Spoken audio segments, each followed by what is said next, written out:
చెంచలమ్మ మౌనంగా కూర్చొని లోన ఆలోచిస్తూ ఉంటుంది. సింధూర దగ్గరికొచ్చి కూర్చొని అత్తమ్మ అని చెయ్యి తాకబోతూ ఉండగానే తన చెయ్యి వెనక్కి లాగేసుకుంటది చెంచలమ్మ. సింధూర మౌనంగా అలా ఏడుస్తూ ఉంటుంది. ఈలోపే కేశవ్ వస్తాడు. ఇంట్లోకి అందరికొచ్చి ఏంటమ్మా ఏం చేస్తున్నావు ఇక్కడ? చేయవలసిందంతా అక్కడ చేసేసి ఇప్పుడు వచ్చి అత్తమ్మకి నిజం చెప్తాను అని చెప్తున్నావా? అయినా నువ్వు పెళ్లి చేసుకోవాలన్న ఉద్దేశం నీకుంది కాబట్టే ఆ రోజు నువ్వు ఆ తీర్పు చెప్పావు. ఇప్పుడు అత్తమ్మ ఊరుకోదని ఇప్పుడు నువ్వు మీ నాన్న వాళ్ళతో ఫిర్యాదు చేపించావు. అంతే కదా! నాకు ఆ రోజే డౌట్ వచ్చింది నీ మీద. నువ్వు ఆ రోజు ఆ తీర్పు ఇచ్చినప్పుడే అనుకున్నాను నువ్వు ఎప్పటికైనా పెళ్లి చేసుకొని వెళ్ళిపోయేదానివే అని చెప్పేసి ఇక చాముండి, రవిబాబు అందరూ మాట్లాడుతూ ఉంటారు. చెంచలమ్మ మా మాటలకు మౌనంగా అలాగే ఉంటూ ఉంటుంది. అయినా నువ్వు పెళ్లి చేసుకునేదానివి ఇక్కడ ఇంటి దగ్గరే మా అత్తమ్మకు చెప్తే అయిపోయి ఉండేది కదా! అత్తమ్మని రచ్చబండ దాకా పిలిచి తన పరువు తీయాల్సిన అవసరం ఏంటి అని చెప్పగానే తప్పేంటి బాబాయ్ పెళ్లి చేసుకుంటే నేను పోయి చెప్తాను అని చంటి ముందుకెళ్ళబోతుండగానే ఒరేయ్ తిక్కలోడా ఇప్పుడేం మాట్లాడకురా నువ్వు మాట్లాడకూడదు సైలెంట్గా ఉండు అని చెప్పేసి చక్రం ఆపుతూ ఉంటాడు. ఇక అలా రేణుక భవతి మా వదిన పెద్ద పులిలా తీర్పిచ్చేది. కానీ ఈరోజు నువ్వు రచ్చబండ దగ్గర నిలబెట్టి మా వదిన పరువు తీస్తావా? అదేదో ఇంట్లోనే చెప్తే అయిపోయి ఉండేది కదా! నువ్వు పెళ్లి చేసుకుంటాను అంటే నిన్ను అడ్డుపడేదెవరు? ఆపేదెవరు?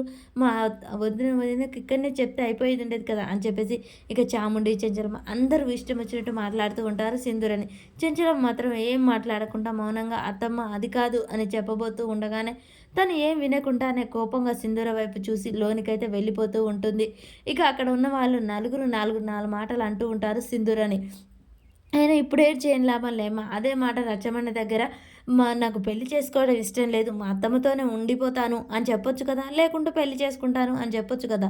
కొన్ని రోజులు ఆగాలి అని ఎందుకు చెప్పావు? అంటే నీ మనసులో ఆ ఉద్దేశం ఉంది. చిన్నగా మా అత్తని ఒప్పించి చేసుకోవాలనుకుంటున్నావు. మా వదిన పరువంతా తీసావు అని చెప్పేసి ఇక రేణుక, భవతి, చాముండి, రవిబాబు అందరూ నోటికొచ్చినట్టు మాట్లాడుతూ ఉంటారు. వీళ్ళ మాటలన్నీ విన్న కేశవ ఆగండి. ఇక ఆపుతారా? అందరూ ఎళ్ళిపోండి లోనికి. ఎక్కడి వాళ్ళు అక్కడనే. చెప్తున్నాను కదా మీకు వేరే చెప్పాలా? అని చెప్పేసి చాముండి వాళ్ళని రవిబాబుని కూడా తిడతాడు. ఇక అలా వాళ్ళందరూ అయితే పదండి లోనికి వెళ్దాం అని చెప్పేసి లోనికి వెళ్ళిపోతారు. ఇక మామయ్య అది కాదు మీరైనా నా మాట వినండి అని చెప్పేసి సింధూర వాళ్ళ మామయ్యకు చెప్దామనుకుంటుంది తన మనసులో మాట. ఈలోపే కేశవ కూడా వినకుండా లోనికి వెళ్ళిపోతాడు. అయ్యో అమ్మాయి గారు ఏంటి ఎవ్వరు మాట్లాడడం ఇవ్వట్లేదు అని చెప్పగానే సింధూర ఏడుస్తూ ఉంటుంది. బాబాయ్ నేను పోయి ఓదార్స్తాను బాబాయ్ పాపం అమ్మాయి గారు ఏడుస్తున్నారు అనగానే చెప్పావు కదా అమ్మగారు ఏం మాట్లాడకుండా వెళ్ళారు. ఇక అయ్యగారు కూడా ఎవరు మాట్లాడొద్దని చెప్పారు. ఇప్పుడు నువ్వు వెళ్ళి మాట్లాడకూడదురా ఇక నువ్వు మాట్లాడడానికి ఏముంది పద అని చెప్పేసి చంటిని లాక్కొని వెళ్తాడు చక్రం. సింధూర మాత్రం కూర్చొని ఏడుస్తూ ఉంటుంది. ఇక తను ఏం తప్పు చేయకున్న తప్పు శిక్ష అనుభవించాల్సి వస్తుంది.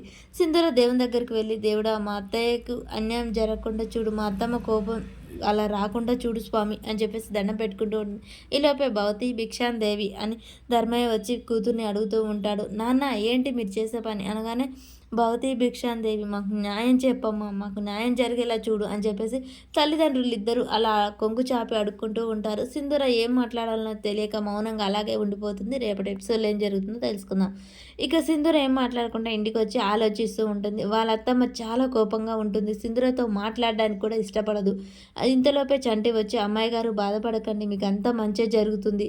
నేను చెప్తున్నాను కదా మీరు ఏం అమ్మగారి కోపం నీటి మీద బుడగ లాంటిది. నిన్ను అమ్మగారిని కలిపే బాధ్యత నాది కదా అని చెప్పేసి అయితే చంటి నేను చెప్పినట్టు చేయండి అమ్మాయి గారు అని చెప్పేసి చెంచలమ్మ ఉదయాన్నే లేచి అలా బెడ్ మీద కూర్చొని దేవునికి దండం పెట్టుకుంటూ ఉండగానే సింధూరను కాఫీ తీసుకెళ్ళి ఇస్తుంది. అత్తమ్మ ఇదిగో కాఫీ అని ముందల పెడుతుంది. చెంచలమ్మ చాలా కోపంగా అయితే చూస్తుంది. మరి ఆ కాఫీని ఇసిరి కొడుతుందా? అసలు ఏం జరుగుతుంది? ఏం మాట్లాడుతుంది?